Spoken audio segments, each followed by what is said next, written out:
Welcome to day 2 of the 15 minutes to quilt challenge.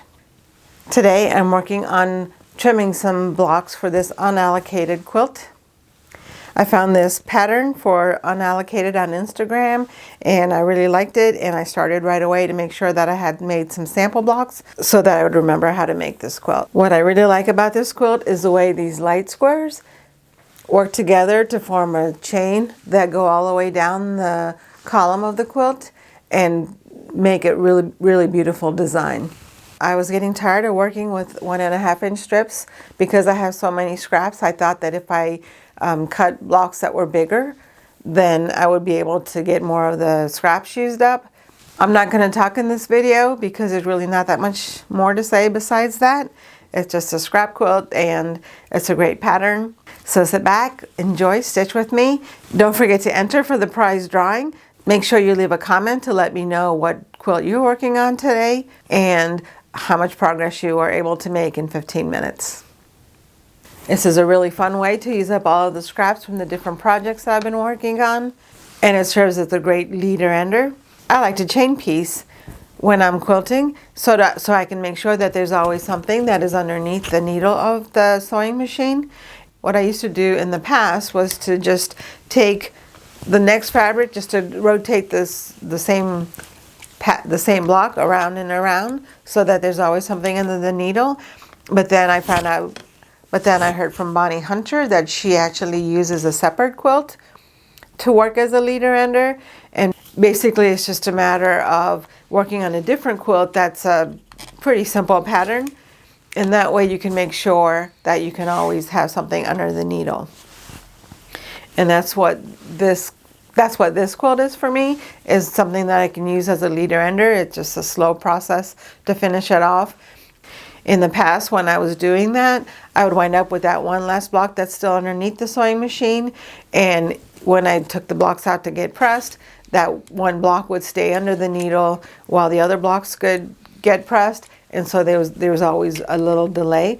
And using the leader ender make sure that I can follow the whole process for all of the blocks.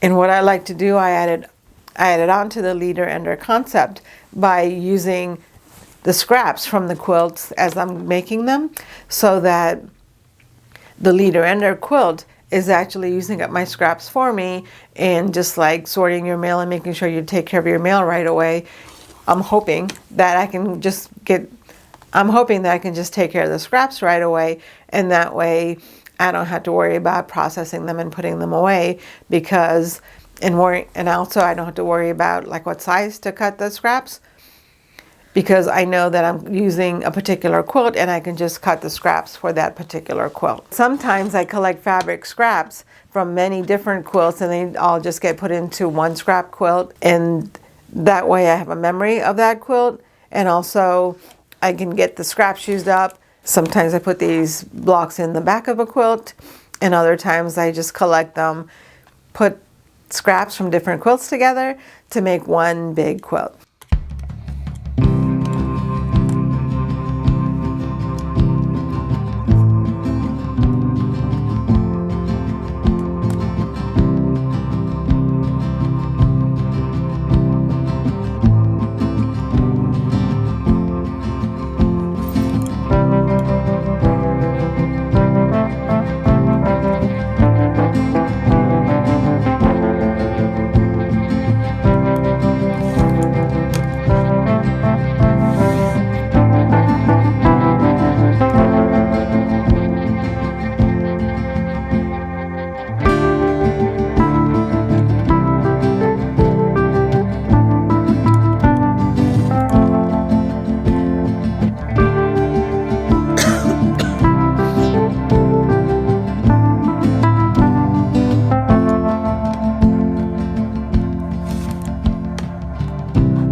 If you haven't already, make sure you subscribe to the channel so you can participate in this challenge and so you don't miss any of the videos and don't miss any of the entries for the challenge. Each day that you sew with me, you get another entry in the drawing. Make sure you stick around and follow me every day. Thank you for watching. I really appreciate all of your support, and I'll see you again tomorrow.